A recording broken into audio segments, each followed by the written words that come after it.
Looks like mi casa's starting to look like we casa. I like waking up next to you. I'm making you coffee. Your sheets is nicer than mine. Bamboo, baby. Ain't no shame in style on them. So we've covered beneficiaries. We could hook you up with a special savings account today. Thanks, love getting calls. Always like, hello? They do be like that. What's he doing here?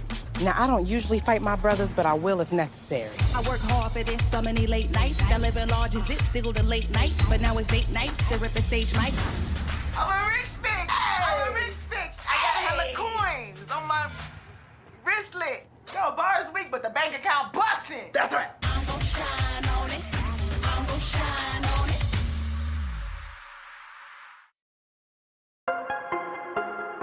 What's up, and welcome to another Wind Down. And now today is super special because with us is the writer of some of your favorite Insecure episodes, and she directed this most recent episode too. Welcome, Miss Amy Aniobi. Hey. How's it going? Good. Is this your first Wind Down? Yes, it is. I mean, I be drinking wine at home. I watch them. But now you down with us. Now I'm with y'all. Cheers to Cheers. that. Let's do it. Well, in chillin', okay. The ladies have a night in, and that offers some very interesting truths and revelations. All four ladies end up exposing either something they were holding back or feelings that they had been, repressing. We just really wanted to get our four ladies in one room and drop in a little surprising revelation from one of our girls, Tiffany, who we find out is moving away to Denver. It actually was so interesting even being a part of the episode as a director, because even though I'm super involved in most of the episodes, that was one episode that I wasn't in the room a lot for. Wow. First, I read it almost like a fan, and I'm like, oh, all the girls together, I love this. Every girl's had a girls' night, and I like the original conceit we had of, oh, they're gonna think they're going out and they're not going out. It's like a reverse Hella LA from season 3. Yeah. And this is like, all the plans are ruined and we're stuck, but it ends up being more fun, you know? How challenging was it to film this mostly in Issa's apartment? Very challenging because Issa's set is one of our smallest sets because we really wanted it to be realistic to the type of apartment she would be able to afford. When I read the script, I was like, what's something I've never seen in Issa's apartment? And it was movement. Like, we never get to see her walk from space to space because it's so enclosed. That's so true. Yeah. You almost deconstructed it like a dollhouse. You just had so many great ways to see that apartment for the first time. A lot of brainstorming with our DP, Carolina. Like, it was so cool to get inside her head and be like, how do we make this dynamic?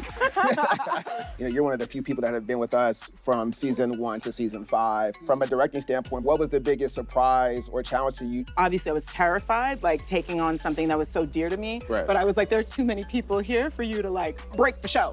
I've always felt like my job as the writer-producer is to support the director's vision. Right. And it was so nice to feel like someone doing that for me. And I was like, oh, this is what I do for Melina.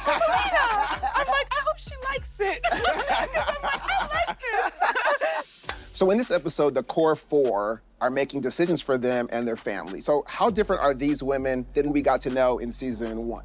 At the end of the day, you never really change who you are at your core. So I would say they're just more expanded versions of who they've always been. One of the most beautiful things about watching this episode is just how well they do know each other, how well they know each other's past. No one can take away that history and that bond that you share.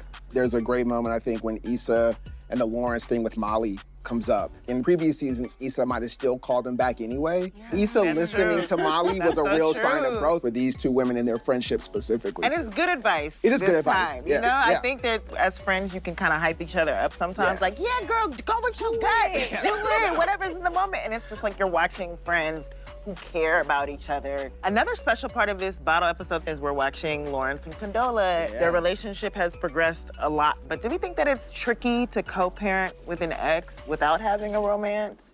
Because it looked a little steamy to me. Yeah, it's tricky. And it's so funny. I love that so many of us knew people or were people who had gotten together and ended up in a situation very similar to this. You have to let your ego go to be able to do something like that and put your family first, put the child first. And I think that's the journey we're seeing with Lawrence and Condola. And now he's at this place of, really appreciating this mistake, you know, that is Elijah. I love that Issa calls it the mistake. Wow, meta. Wow. Let's be real. But he's accepted fatherhood in this, you know, beautiful way, and she confesses, you know, the doubt that she had, and it's just really such a wholesome moment for them both to be able to just be transparent about how far they've come. Yeah. Towards the end of the episode, Nathan connects with Issa and says those 3 magic words that Issa has been waiting on. Let's do Postmates. No, of course, he says, I love you.